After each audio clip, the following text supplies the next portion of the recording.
yang dimana pada pembahasan pada malam hari ini kita akan membahas terkait syirkah dalam pandangan Islam.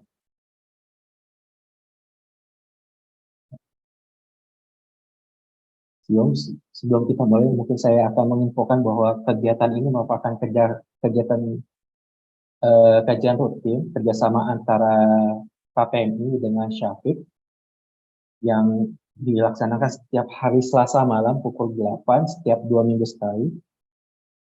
Jadi bagi rekan-rekan yang mungkin ketinggalan, bisa ditonton kembali kajiannya di YouTube KPMI TV ataupun di Syafiq TV. Nah, Assalamualaikum Ustaz. Apa Ustaz suaranya masih di mute? Waalaikumsalam warahmatullahi wabarakatuh. Sehat Ustaz? Alhamdulillah, teman Pak Irwan sehat. Alhamdulillah Ustaz. Semoga Irwan selalu diberi kesehatan, Amin Ustaz. dan rezeki, Amin. dimudahkan dalam ibadah dan taat. Amin. Ustaz, kita mulai Ustaz buat kajian hari ini.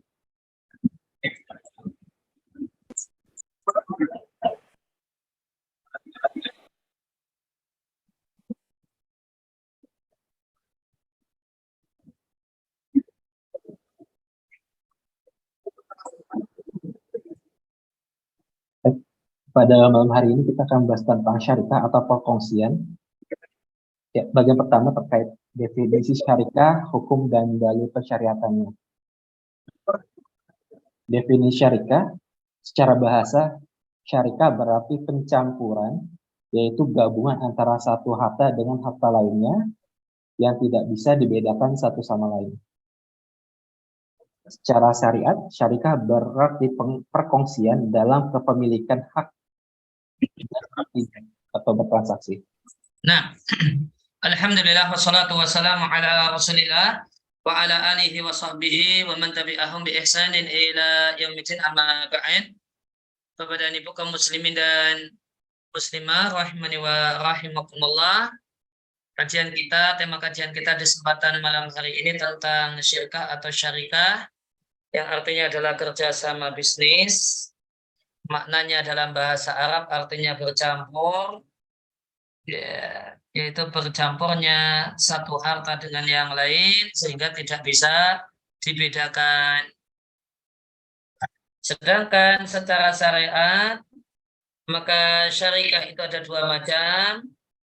Yang pertama adalah perkongsian dalam kepemilikan dan hak. Ya, misalnya ini disebut dengan syarikah amlak, syarikah kepemilikan satu tanah milik dua orang, diwariskan untuk dua orang, belum dibagi. Ini syarikah kepemilikan. Kemudian yang kedua, dan ini yang berkenaan dengan tema kajian kita, yaitu syarikah dalam bertindak atau bertransaksi. Ya, kerjasama, modal dicampur misalnya, kemudian melakukan tindakan-tindakan ekonomi untuk mendapatkan keuntungan. Nah, yang pertama, perkongsian dalam kepemilikan hak. Contohnya, persekutuan warisan, wasiat, dan hibah pada barang atau jasa. Dan ini juga dinamakan dengan syarikah al-amlak atau perkongsian kepemilikan. Nah, berdasarkan definisi syarikah, maka syarikah terbagi menjadi dua. Yang pertama adalah perkongsian dalam kepemilikan, semacam dalam warisan. Itu satu petak tanah, bagian dari A dan B, namun belum dipecah. Ini syarikah dalam warisan. Atau wasiat, ada seorang menulis wasiat 10 juta uang saya yang ada di bank A itu saya berikan untuk sedekah kepada orang miskin B dan C. Maka 10 juta ini milik bersama B dan C. Kemudian demikian juga perkongsian dalam hibah. seorang memberikan hibah pada orang lain dan satu barang dan barang itu untuk berdua atau lebih dari dua. Ini bisa syarikah dalam ain, dalam benda dan barang, bisa juga dalam manfaat dan jasa. Ini disebut syarikah amlak, ya, kebersamaan dalam kepemilikan. Nah, Yang kedua, perkongsian dalam bertindak dan disebut juga dengan syarikah ukut atau perkongsian akad. Dan inilah yang menjadi sasaran kajian di sini. Inilah dua bagian syarikah sesuai dengan definisi di atas. ya, yang kedua adalah syarikah ukut, perkongsian akad, yaitu perkongsian dalam masalah bertindak. Yang dimaksud bertindak ini adalah tindakan ekonomi. Dan inilah yang menjadi topik bahasan kita. Inilah dua jenis syarikah sesuai dengan definisi syarikah menurut syariah. Nah, dalil pensyariatan syarikah. Syarikah adalah perkara yang disyariatkan, ayat-ayat Al-Quran yang luhur dalam hadis dan hadis-hadis Nabi yang mulia hadir membolehkan. Allah Subhanahu wa Ta'ala berfirman, yang artinya, dan sesungguhnya kebanyakan dari orang-orang yang berserikat itu, sebagian mereka berbuat zalim kepada sebagian yang lain. Surat ayat 24. ya. Dalil tentang disyariatkannya syarikah di sini artinya dibolehkannya syarikah. Dalilnya ada ayat Al-Quran dan ada hadis Nabi. Semuanya menunjukkan bolehnya hal tersebut. Contohnya, percampuran dua peternak sama-sama punya kambing, kemudian dicampur, kemudian dipelihara bareng. Itu yang Allah bahas, Allah maksudkan di surat Shad ayat yang ke-24. Fa inna katsiran minal khulata, dan banyak orang yang berkongsi itu ya, zalim, sebagiannya zalim pada yang lain. Dan demikian realita dalam syarikah ukut, dalam mudharabah dan yang lainnya kita jumpai realita di masyarakat kita. Ada semangat untuk ngakali mitra, gimana dia dapat untung sebesar-besarnya untuk dirinya tanpa mitranya.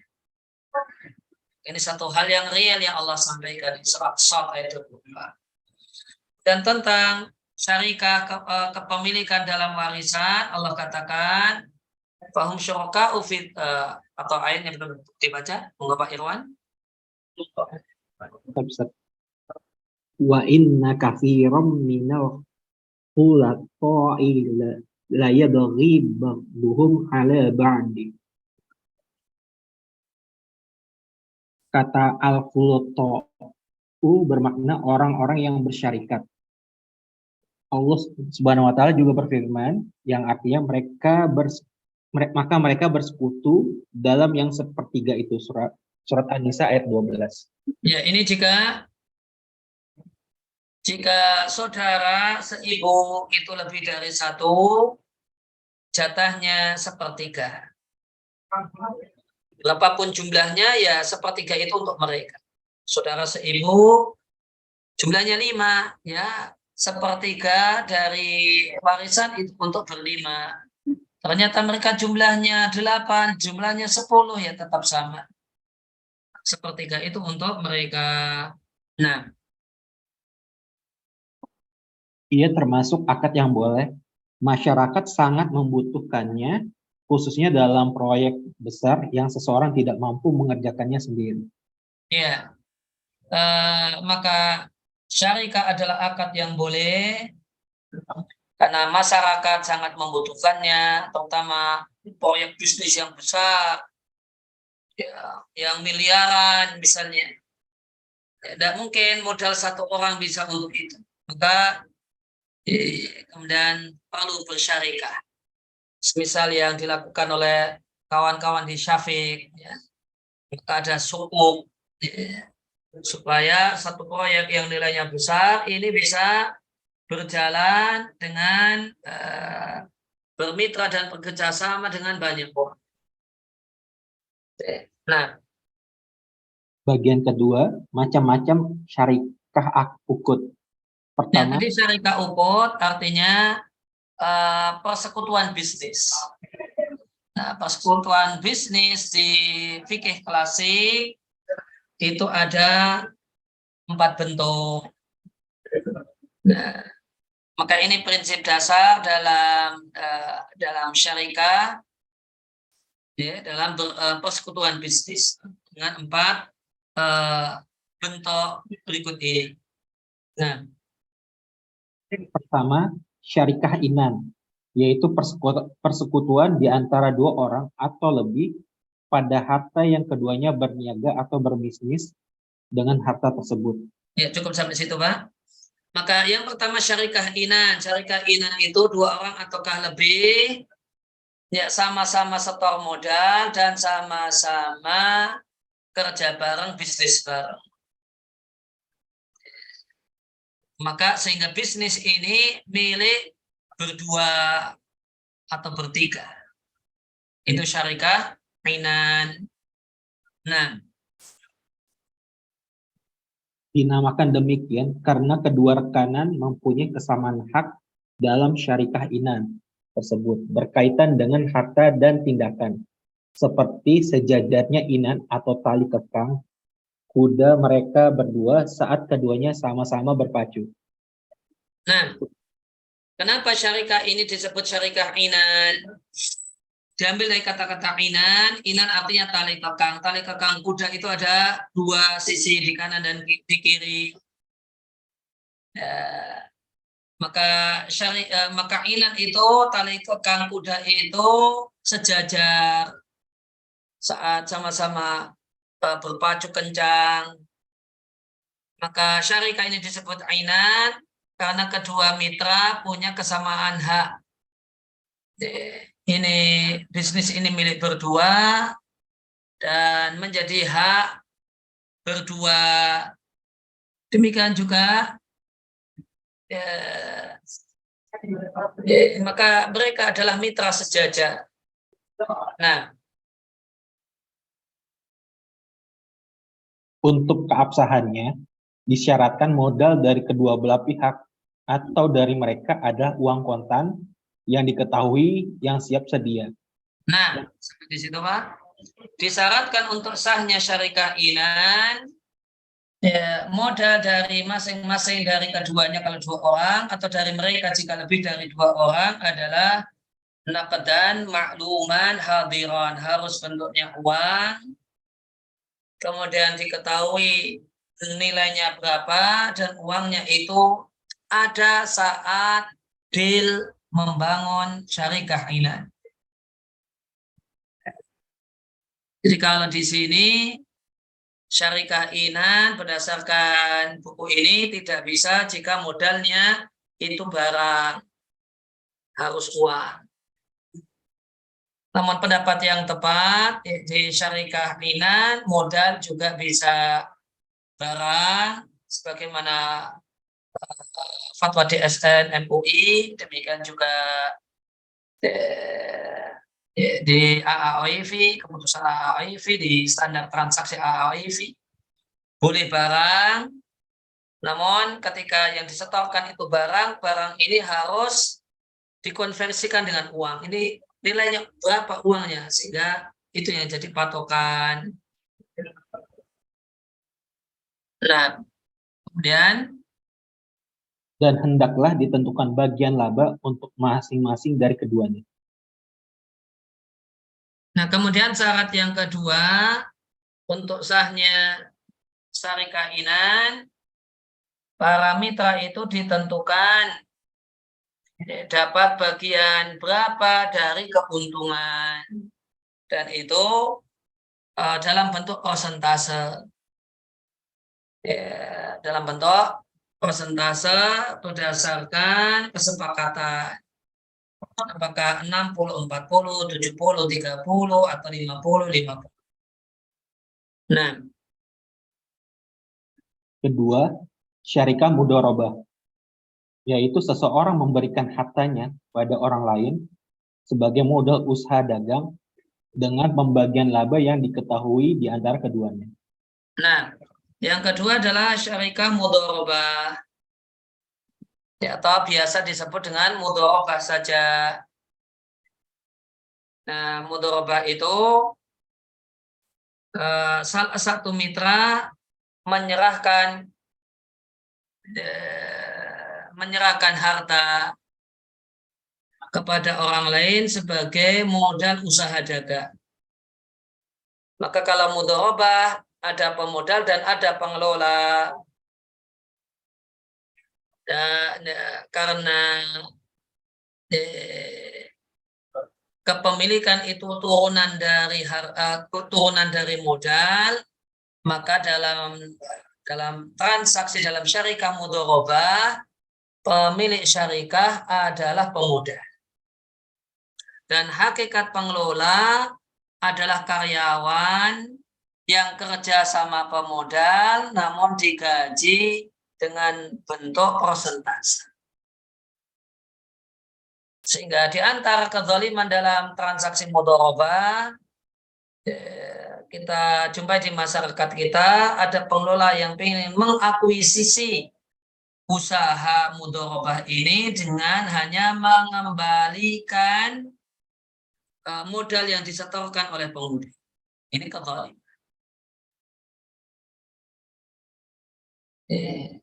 Lu modalnya 50 juta, kemudian dikembalikanlah 50 juta itu, lantas usaha ini dianggap sebagai milik pengelola. Ini kezaliman. Yang benar ya, kalau pengelola ingin mengakuisisi usaha tersebut, semestinya ya, dia membeli dari pemodal, dan pemodal menjual tidak harus sesuai dengan besaran modal, dan tidak harus kemudian nilai aset sekarang, dulu modal awalnya 50 juta, sekarang nilainya 100 juta, dijual 150 juta, boleh-boleh saja. Nah, kemudian di sini disampaikan bahwasanya untuk usaha sebagai modal usaha dagang. Jadi perlu diketahui, mudharabah itu asalnya untuk sektor perdagangan. Sebagaimana namanya mudharabah. Mudharabah itu dari kata-kata daraba fil ardi, yang artinya melakukan perjalanan di muka bumi untuk pulaan barang. Jadi mudharabah di model silam, pemodal ngasih duit misalnya 50 juta kepada si A, kemudian si A pulaan barang misalnya di Surabaya atau di Jakarta. Setelah itu beli banyak barang, dibawa ke Jogja, dijual sampai ludes habis. Nanti 50 jutanya disingkirkan, oh ternyata dapat 70 juta, 50 jutanya disingkirkan, 20 jutanya dibagi di antara mereka berdua. Namun ijtihad ulama kontemporer, sebagaimana ijtihad di standar transaksi AAWIV, demikian juga fatwa di SN MUI, mudharabah, sekemang mudharabah tidak hanya terbatas dalam sektor perdagangan, bisa dikembangkan di sektor-sektor yang lain, jasa atau yang lain. Nah, lanjut. Atau dengan pembagian laba yang diketahui di antara keduanya, ya, dengan bentuk persentase. Nah, Ketiga, syarikah wujuh, yaitu dua orang bersekutu pada laba barang perdagangan yang dibeli oleh keduanya dengan mengandalkan reputasi atau nama baik mereka berdua tanpa ada modal dari keduanya. nah, syarikah wujuh itu nama baik, yaitu dipercaya orang sehingga bisa ngambil barang tanpa bayar. Ada ada dua orang, A dan B. A itu dipercaya oleh toko grosir C, B dipercaya oleh toko grosir D. Duanya punya kesepakatan, yuk kita bikin warung bareng. A kulaan dari toko C, dan dia bisa ngambil barang, nanti baru bayar setelah barang-barang tersebut terjual. B ngambil juga barang dari toko D, dan mereka kumpulkan di satu lokasi, satu tempat, mereka jual barang. Setelah itu, maka ini bersekutu dalam laba.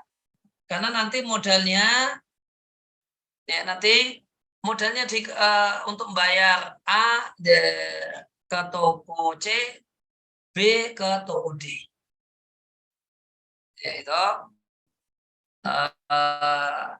modalnya. Kemudian labanya, nah ini yang jadi sekutu di antara mereka berdua. Kenapa ini disebut syarikah wujud? Jawabannya, lanjut Pak Irwan. Karena keduanya mengandalkan kepercayaan para pedagang kepada mereka berdua. Yaitu para pedagang grosir pada mereka berdua, para pedagang besar pada mereka berdua. Ya, silakan ambil barang, nanti bayarnya belakangan kalau sudah lunas, kalau sudah laku terjual. Nah, Keempat, syarikah abdan, yaitu dua orang berkongsi pada pekerjaan mubah yang dilakukan dengan tenaga mereka berdua, seperti mencari rumput, berburu, mengumpulkan barang tambang, mencari kayu bakar, atau dua orang berkongsi dalam menerima pekerjaan. Sampai di situ dulu. Syarikah abdan artinya badan, dua orang yang bekerja sama pada pekerjaan mubah. Ini salah ini terjemahnya. Bukan pekerjaan mubah. Kalau terjemah yang tepat dari saya gitu, ada dua orang yang bekerja sama untuk mendapatkan penghasilan dengan mengandalkan badan dan fisik minal mubah untuk mengambil apa yang ada di alam. Jadi mubah di situ bukan hukumnya mubah. Namun mubah itu mengambil apa yang ada di alam. Jadi ini mungkin untuk pengetahuan bagi orang yang mau belajar fikih lebih dalam dan serius. Mubah itu kalau di istilah fikih bisa hukumnya mubah, temannya haram, makruh, sunnah dan wajib. Dan mubah itu bisa artinya apa yang tersedia di alam yang tidak sehingga itu harta yang tidak bertuan. Contohnya dicontohkan dengan cari rumput. Jadi dua orang bareng kerjasama mau jualan rumput, sama-sama cari rumput. Orang Jawa bilang ngarit gitu. Nanti sama-sama cari rumput kemudian dikumpulkan dijual. Yang boleh jadi yang dikumpulkan A, rumput tidak sebanyak yang dikumpulkan B. Dikumpulkan kemudian dijual, hasilnya dibagi berdua. Nah ini rumput itu kan apa yang disediakan oleh alam. Contoh yang kedua tadi adalah berburu. Berburu kan juga mengambil apa yang disediakan oleh alam. Dua orang sepakat berburu di hutan. Ini nanti dapat 2 kijang, itu nanti cuma dapat 10 kelinci, sudah dikumpulkan, dijual di pasar, hasilnya dibagi berdua. Contoh yang ketiga, mengumpulkan barang tambang. Misalnya tambang emas di sungai, 2 orang kerjasama, yuk kita bareng-bareng cari emas. Nanti dapat dijual, hasilnya dibagi berdua. Demikian juga contoh berikutnya, cari kayu bakar, kayu-kayu kering yang ada di hutan. Ini kan juga apa yang tersedia di alam. Jadi mubah di situ bukan pekerjaan mubah, namun mengambil apa yang disediakan oleh alam. Ini definisi yang pertama. Orang bekerja sama untuk mengambil apa yang ada di alam dengan menggunakan tenaga dan fisik mereka. Nanti keuntungannya hasilnya dibagi berdua. Kemudian yang kedua, tadi kayaknya sudah dibacakan sama Pak Irwan, yang kedua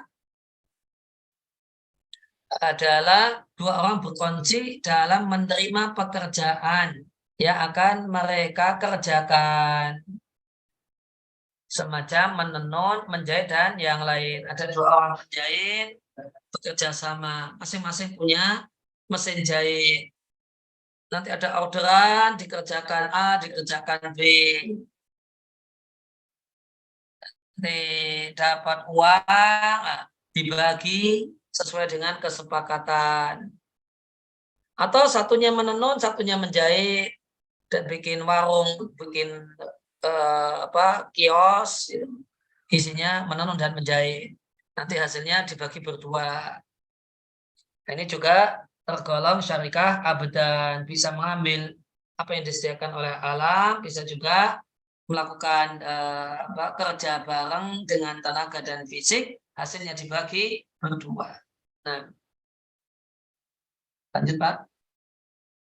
Laba dibagi di antara pihak yang berkongsi sesuai dengan kesepakatan. Nah, kalau untuk laba itu pembagiannya sesuai dengan kesepakatan. Untuk keuntungan dan untuk kesepakatan misal 50-50, 60-40, 70-30 dan seterusnya. Yang kedua, lanjut. Demikian juga kerugian dipikul keduanya sesuai dengan harta mereka. Nah, Dan kalau kerugian itu dipikul berdua sesuai dengan kadar modal yang dia setorkan. Ini terutama untuk syarikah inan. Terutama untuk syarikah inan. Modalnya berapa? Porsi modalnya berapa? Oh, ini misalnya 100 juta itu 60 juta, ini 40 juta, berarti 60-40. Dan ini berlaku untuk selain mudharabah. Ini berlaku untuk inan. Kalau mudharabah, kalau terjadi kerugian tanpa kelalaian pengelola, maka kerugian khusus ditanggung oleh pemodal. Khusus ditanggung oleh pemodal. Nah, lanjut. masing-masing dari kedua rekanan berhak membatalkan akad persyarikatan kapanpun dia inginkan. Nah, ini poin penting. Syarikah itu kalau di fikih klasik adalah akad yang jaiz, akad yang tidak bersifat mengikat.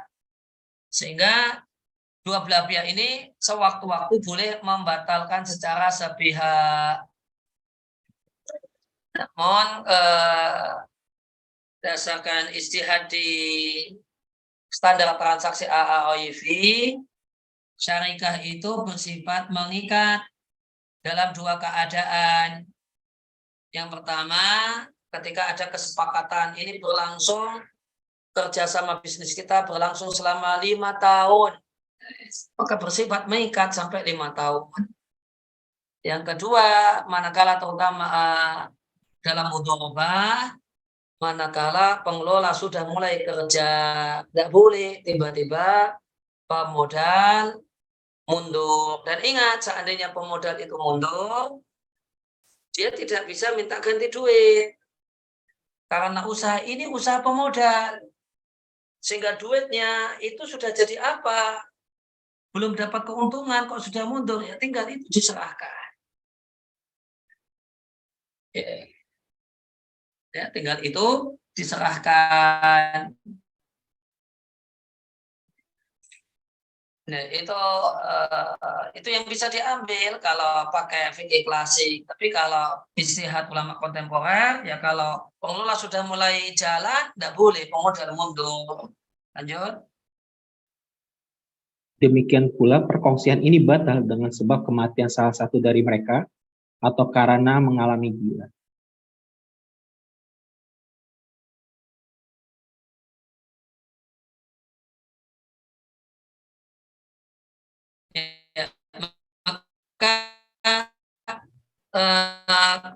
perkongsian ini batal karena salah satu karena dua tidak bisa diwariskan. Tidak bisa dilanjutkan, ya tidak bisa usaha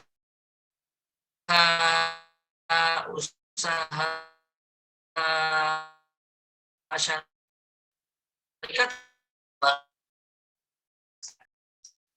salah satu kemudian ada keuntungan atau nanti lanjutkan, nanti kemudian dimilih satu ada yang membangun mitra memakai jabis, dan yang kedua itu harus bubar dan batal manakala salah satunya gila. Apa Ustaz, suaranya terputus-putus Ustaz?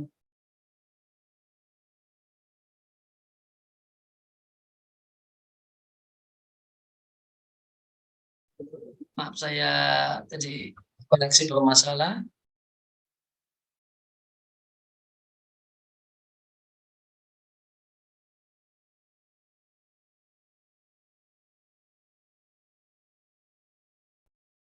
Ya, kemudian syarikah itu bisa bubar karena salah satunya gila. Jika salah satunya gila, maka syarikah dibubarkan, kemudian dilakukanlah pembagian. Tidak bisa kemudian digantikan oleh anak misalnya. Ya, demikian materi seputar syarikah dari kitab Fikih Muyasar. Semoga Allah jadikan sebagai apa yang kita pelajari di kesempatan kali ini sebagai ilmu yang bermanfaat, mencerdaskan dan mencerahkan. Wassallallahu ala nabiyina Muhammadin wa ala alihi wa sahbihi wasallam. Jazakallah khair Ustaz untuk penjelasannya pada malam hari ini.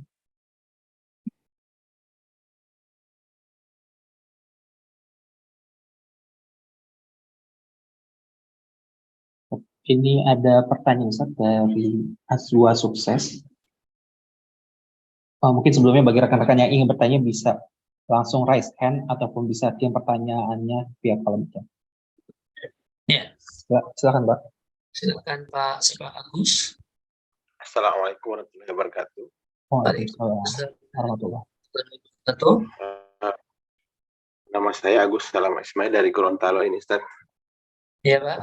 Alhamdulillah bisa ikut lagi kembali kajiannya di hari ini Ustaz. Ustaz, saya mau tanyakan ini Ustaz mengenai syarikat itu Ustaz. Kebetulan waktu tahun kemarin kami ada dua orang dengan teman mengadakan kerjasama Ustaz di bisnis.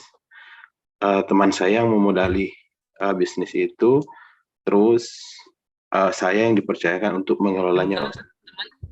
Mana Pak? Teman saya memodali usaha itu. Diulangi Pak. Oke, pertanyaannya ini Ustaz. Tahun lalu Ustaz, kami dengan teman, saya dengan teman. Suaranya jelas Ustaz? Jelas sekarang. Oke, saya dengan teman Ustaz kerjasama Ustaz di bisnis Ustaz. Kebetulan teman saya punya modal Ustaz. Saya dikasih modal untuk buat usaha, salah satu usaha Ustaz. Jadi dipercayakan saya untuk mengelola usaha tersebut. Kebetulan kita dengan kesepakatan awal itu Ustaz, keuntungan, nanti hasil keuntungan kita bagi dua Ustaz.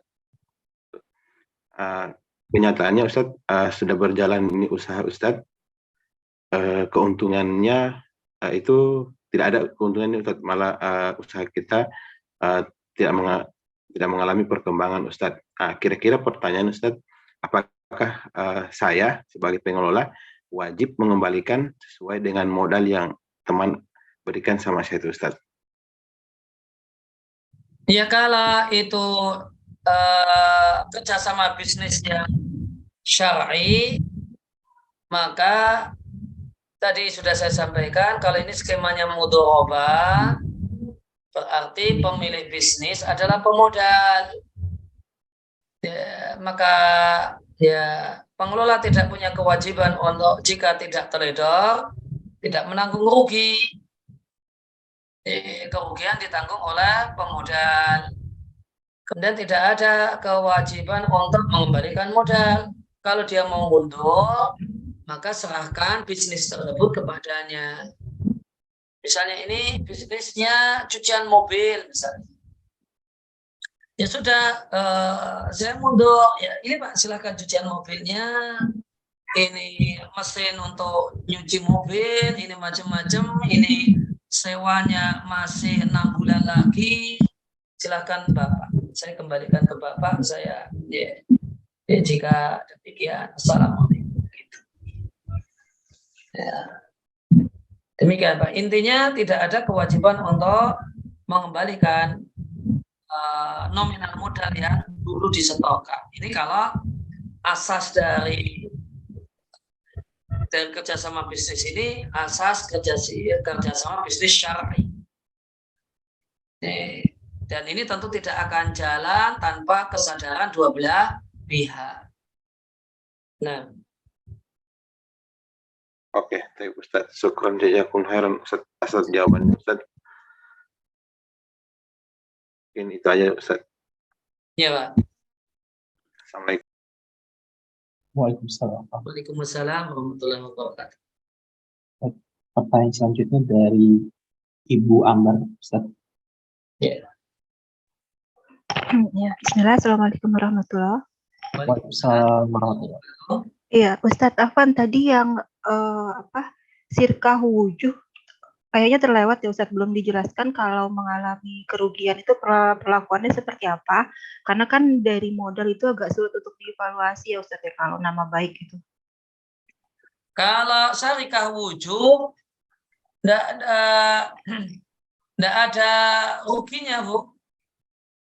Karena A ngambil barang dari toko C, B ngambil barang dari toko D, semuanya mengatakan nanti kalian bayar kalau barangnya laku terjual. Kalau nggak laku terjual, barangnya silahkan dikembalikan. Demikian dari posirnya. Oh, berarti barangnya tidak harus dibayar atau laku ya, berarti bisa dikembalikan di retur gitu ya maksudnya? Iya. Oh iya, baik. Sama satu lagi Ustaz, tadi yang terakhir yang di paragraf terakhir agak kurang jelas soalnya kedengarannya perkongsian ini batal dengan sebab kematian salah satu dari mereka. Nah itu tadi ahli waris atau anaknya itu boleh menggantikan atau tidak Ustaz? Tidak bisa menggantikan Bu, karena kongsinya dibubarkan, kemudian nanti dibagi. Yang menjadi haknya orang yang sudah meninggal dunia diserahkan pada ahli waris, silakan ini harta warisan kalian dibagi. Oh, berarti syarikatnya tidak bisa diwariskan ke anak ahli warisnya ya, dilanjutkan gitu maksudnya ya, harus bubar dulu terus bikin akad baru kalau mau dengan bisnis yang sama. Betul sekali. Saya Ustaz. Ya baik Ustaz, terima kasih untuk penjelasannya. Jazakallahu khair.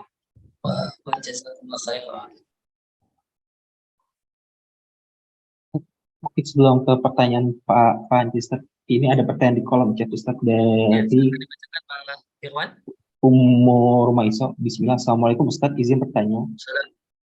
Misal dalam akad mudharabah itu terdapat jangka waktunya selama 3 tahun, kemudian setelah mencapai jangka waktu tersebut, status kepemilikan aset nanti milik siapa Ustaz?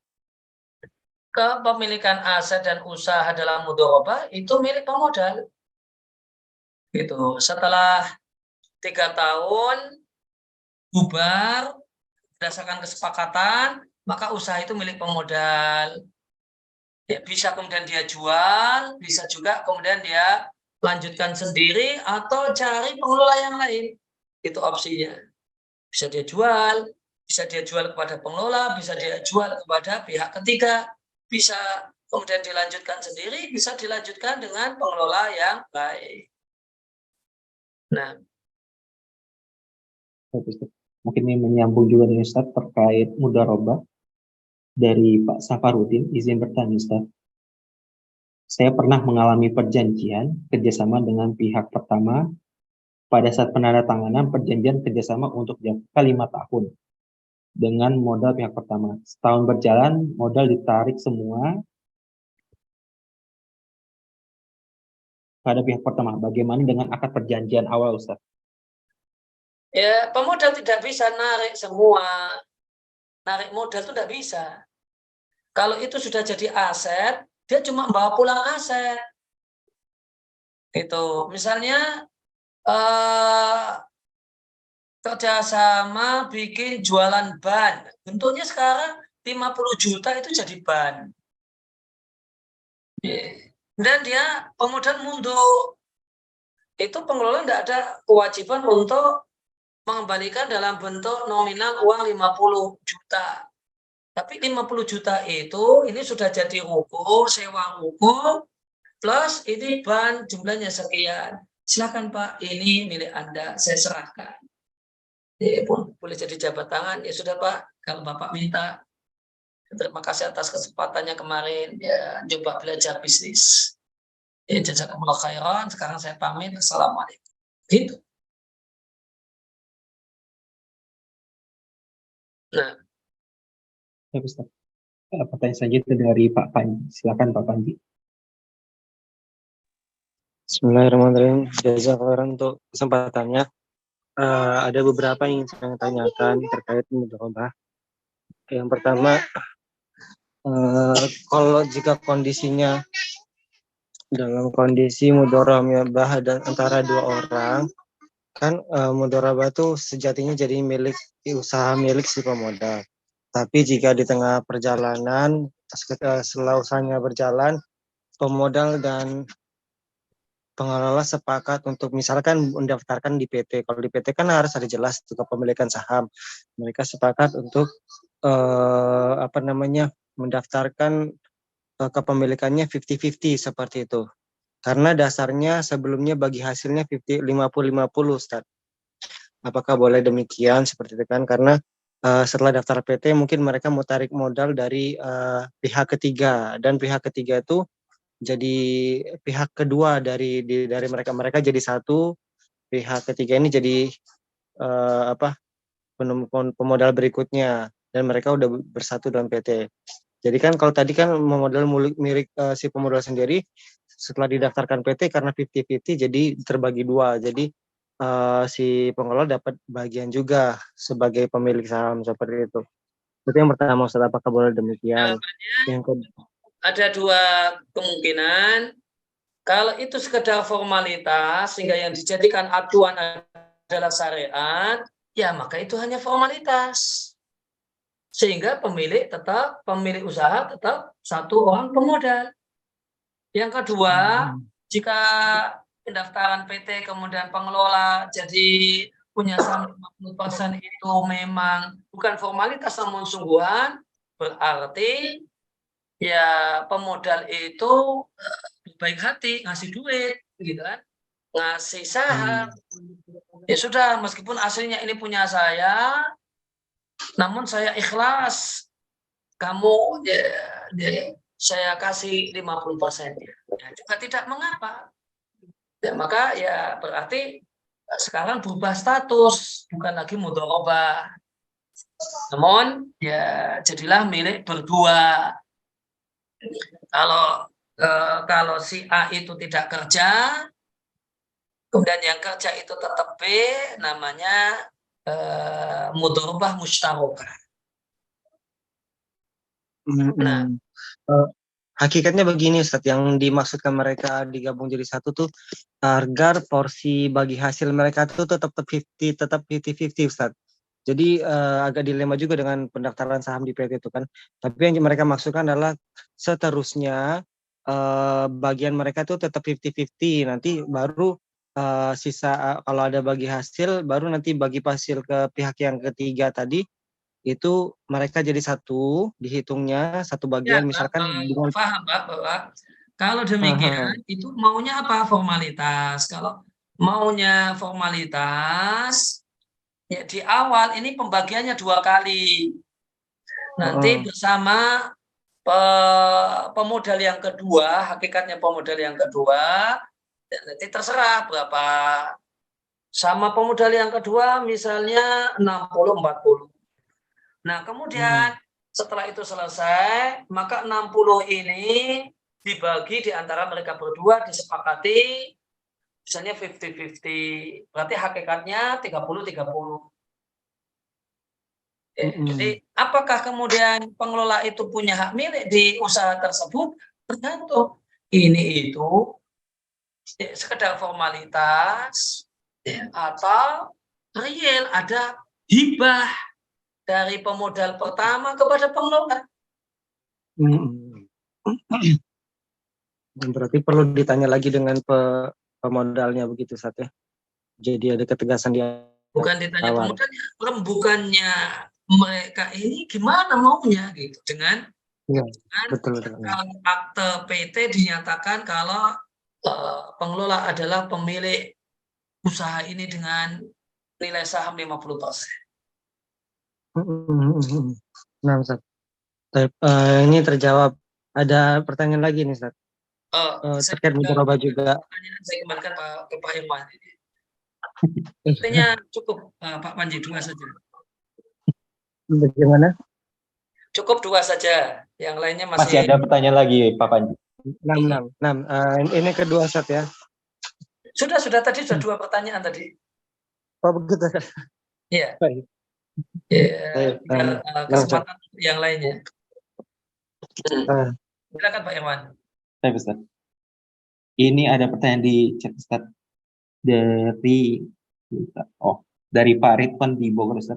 Izin bertanya Ustaz, bila pihak pertama punya modal keahlian dan pihak kedua punya tempat ruko, kemudian sama-sama mengelola, apakah termasuk syirkah inan Ustaz?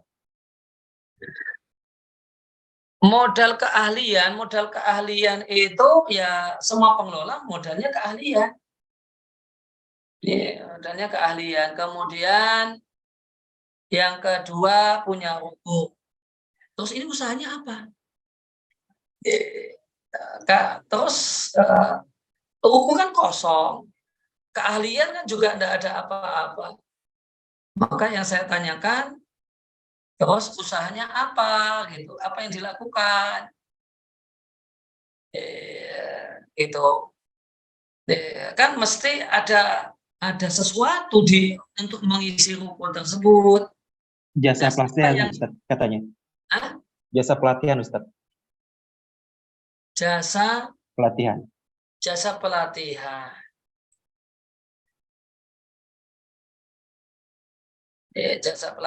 berarti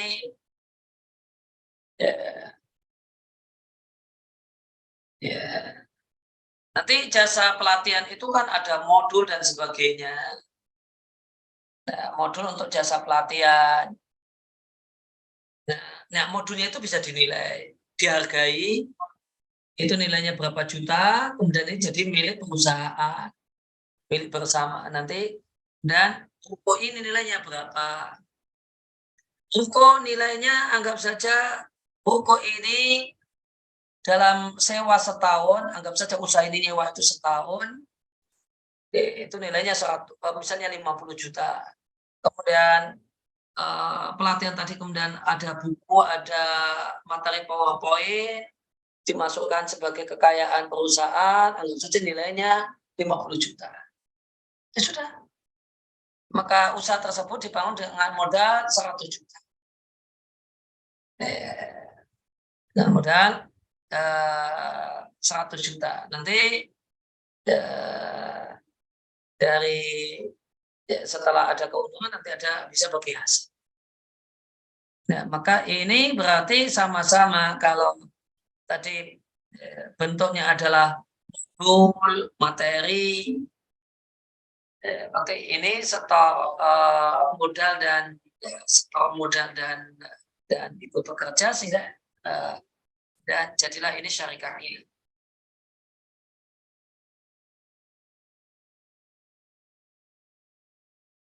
Pertanyaan selanjutnya dari Adep Ahsanulilaikum Ustaz. Izin bertanya, apakah pembagian keuntungan untuk syirkah mudharabah bisa dilakukan setiap bulan jika disepakati kerjasama 3 tahun, karena pengelola perlu income untuk kehidupan sehari-harinya. Pembagian modal dalam pembagian hasil itu harus pakai tutup buku. Misalnya tutup bukunya setahun sekali atau tutup bukunya 6 bulan sekali, maka ya semestinya baru 6 bulan sekali ada uang yang dibagikan kepada, ada keuntungan yang bisa dibagikan kepada pengelola. Sehingga sebelum 6 bulan, uang yang didapatkan diambil oleh pengelola itu statusnya kasbon, utang sama perusahaan. Nanti di 6 bulan baru ada perhitungan. Jadi bisa saja setiap bulan pengelola dapat uang atau ngambil uang, namun itu statusnya kasbon. Nah,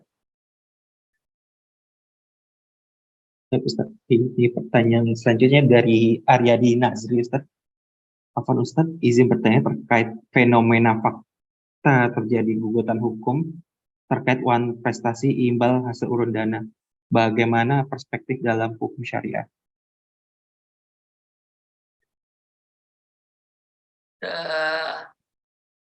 ya jika ini kalau di urun dana seperti Syafiq ya, urun dana itu kan Iya Ustaz.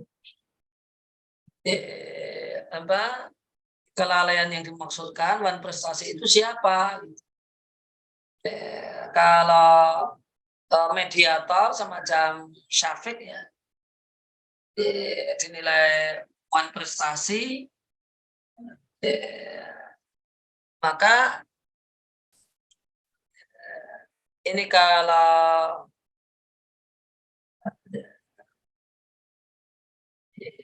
maka ya kan pada hakikatnya itu pemodal dengan pengelola, terus ada kemudian mediator yang menghubungkan. Ya, maka nanti tergantung kalau ini misalnya maka melihat nanti ini wakalah bil ujroh ataukah wakalah bila ujroh. Kalau di Syafiq wakalah bila ujroh dengan pihak pemodal. Ya, kalau itu wakalah bila ujroh berarti itu sosial ke arah sini.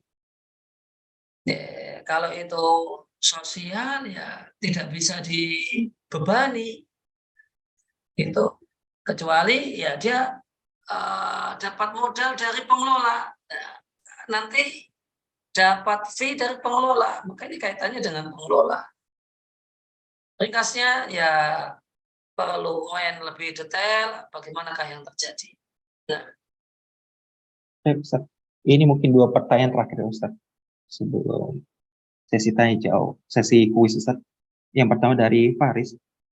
Ustadz, kalau ada seseorang yang berhutang, tapi tidak disebutkan untuk keperluan apa, dan kemudian diketahui oleh si pemberi pinjaman bahwa modal uangnya itu digunakan untuk modal, apakah yang berhutang hanya wajib mengembalikan nominal semula atau dengan keuntungan dari hasil usahanya? ya kalau itu akan utang piutang, maka kewajibannya adalah mengembalikan nominal. Nah, kalau kembalikan plus hasil usaha dan itu dijanjikan, kalau itu dijanjikan maka itu riba. Kalau tidak dijanjikan ya boleh. Statusnya hadiah yang boleh. Nah, Ustadz, ini dari Bustanul Arifin. Izin bertanya Ustadz, saya dengan teman pernah membuat usaha catering, sementara saya sebagai pendana waktu belum hijrah dan belum tahu tentang hukum riba. Terus teman saya berjanji akan menggantikan modal usaha yang bangkrut. Dan itu bagaimana, apa bisa saya terima dari ini ya Ustaz, dari dananya yang diberikan? ya bangkrut itu karena kesalahan prestasi dari pengelola ataukah bukan? Kalau karena kesalahan pengelolaan, kesalahan manajerial, dia sumber permasalahannya, maka itu halal. Namun jika tidak, maka ini mudharabah. Mudharabah itu kerugian ditanggung oleh pemodal, sehingga itu tidak halal. Pengembalian itu tidak halal. Nah, Ustaz, ini ada pertanyaan terakhir sih, Ustaz, mudah-mudahan dari Pak Parsono. Saya bekerja sama Inan, modal sama besarnya. Kami berdua sama-sama bergerak menjalankan usaha tersebut. Setelah ada masalah di tengah jalan, teman saya tidak aktif usaha tersebut, hanya saja yang aktif menjalankannya. Dulu perjanjian keuntungan 40-60. Karena teman saya tidak aktif lagi, saya mau bagi keuntungan 30-70. Apakah boleh, Ustaz? Ya, perubahan kesepakatan boleh, namun disepakati terlebih dahulu. Nah, Baik, Ustaz. Jazakallahu khair, Ustaz, untuk jawabannya. Mungkin sebelum ke sesi penutup, Ustaz, kita masuk ke sesi kuis, Ustaz. Tafadhol, Ustaz, untuk pertanyaannya. untuk sebagai kuis, tolong sebutkan perbedaan antara syarikah inan dengan syarikah mudharabah atau mudharabah. Silakan bagi teman-teman yang ingin bertanya bisa raise hand. Jangan dikirimkan jawabannya di kolom chat ya. Silakan yang ingin menjawab. Ada satu buku Kitab Fikih Muyasar dari Syafiq.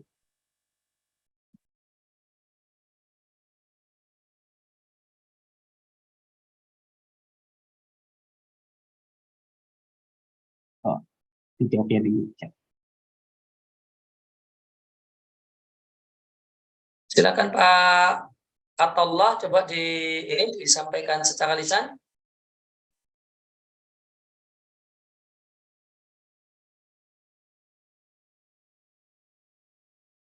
Silakan Pak Ataullah. Baik, Assalamualaikum Ustadz. Waalaikumsalam.